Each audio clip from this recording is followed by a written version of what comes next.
Next bit from the topic force and pressure, inertia. We have seen that an object changes its state of motion due to the force. In the absence of force, object exhibits a tendency to remain in the existing state of motion. Let us see the following example.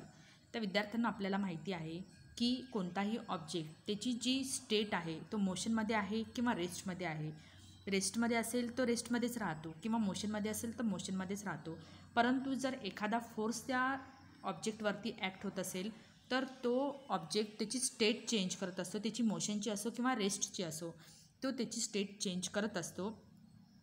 तर force is required to change the state of the motion. किंवा जर आपण force त्याच्यावर apply केला नाही, then object exhibits a tendency to remain in the existing state of motion. पण समजा जर आपण त्या ऑब्जेक्टवरती फोर्सच अप्लाय केला नाही तर काय होतं, ऑब्जेक्ट एक्झिबिट्स, ऑब्जेक्टची अशी प्रॉपर्टी असते की तो remain in the existing state of motion. जर तो मोशनमध्ये आहे तर तो मोशनमध्येच राहतो. आता आपल्याला काही एक्झाम्पल्स इथे दिलेले त्यावरनं लक्षात येईल. त्या ठिकाणी ऑलवेज रिमेंबरमध्ये एकदा आपण वाचन करून घेऊ. The tendency of an object to remain in its existing state is called its inertia. ते इनर्शिया म्हणजे नेमकं काय की कोणत्याही ऑब्जेक्टची जी टेंडन्सी असते त्याच्या एक्झिस्टिंग स्टेटमध्ये राहायची, whether it is in the rest position और it is in the motion, it is in motion, then object want to remain in its existing state known as inertia. That is why an object in the stationary state remains in the same state and an object in the motion remains in the state of motion in the absence of an external force. आता दोन example दिलेले activity. Take a post card and keep it on a glass. Keep a 5 rupees coin on it. Now skillfully push the card. The coin straight away falls in the glass. Have you ever done this? तर या ठिकाणी काय करणार आहे, आपण एक postcard घ्यायचा आणि एक ग्लास घ्यायचा.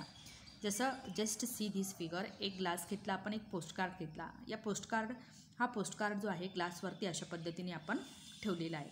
त्यावरती एक 5 रुपयाचा कॉईन ठेवला. ज्यावेळेस तुम्ही या पोस्टकार्डला अलगद धक्का देतात त्यावेळेस काय होतं की हा जो कॉईन आहे या ग्लासमध्ये जाऊन पडेल. ही एक ॲक्टिव्हिटी. त्यानंतरची जी पुढची ॲक्टिव्हिटी आहे, या ॲक्टिव्हिटीमध्ये काय सांगितलं की hang a ½ kg from stand with a string 1. Tie another string to the mass and keep it hanging. Now pull the string 2 with a jerk. The string 2 breaks but the mass does not fall. Heavy mass does not move. Now pull the string 2 slowly. The string 1 breaks and the mass falls down. This is because of the tension developed in the string 2 due to the mass. आता या ठिकाणी काय सांगितलं की एक stand घ्यायचा, त्या स्टँडवरती एक अर्धा kg वजनाचा एक मास जो आहे स्ट्रिंग 1च्या साहाय्याने आपल्याला टाय करायचा आहे. आणि त्याच मासला आपल्याला दुसरा एक दोरा त्या मासलाच हँग करत सोडायचा आहे. मग आता काय करणार, स्ट्रिंग 2ला तुम्हाला थोडासा जर्क द्यायचा, झटका द्यायचा आणि मास खाली येतो का ते बघायचं. But mass doesn't fall, heavy mass doesn't move also. त्या स्ट्रिंगला जर्क दिल्यानंतर परंतु ज्यावेळेस तुम्ही ती स्ट्रिंग पुल करतात, द स्ट्रिंग 1 ब्रेक्स, काय होतं, जी पहिली स्ट्रिंग आहे ब्रेक होते आणि माससुद्धा फॉल डाऊन होतो. हे कशामुळे, कारण स्ट्रिंग 2मुळे टेन्शन डेव्हलप होतं, एक प्रकारचा एक जडत्व निर्माण होतं आणि त्यामुळे ते खाली पडते. म्हणजे एक प्रकारचा प्रेशर निर्माण होतो आणि तो खाली पडतो. See here photograph. या ठिकाणी जी ॲक्टिव्हिटी दिलेली आहे, स्टँड, ही स्ट्रिंग 1 आहे, ही स्ट्रिंग 2 आहे आणि या ठिकाणी एक ½ kgचा मास आहे. स्ट्रिंग 1च्या साहाय्याने आपण ½ kgच्या मासला टाय केलं. स्ट्रिंग 2ने ½ kgचा मास टाय केला. फर्स्टली आपण जर्क दिला परंतु स्ट्रिंग 2 तुटली.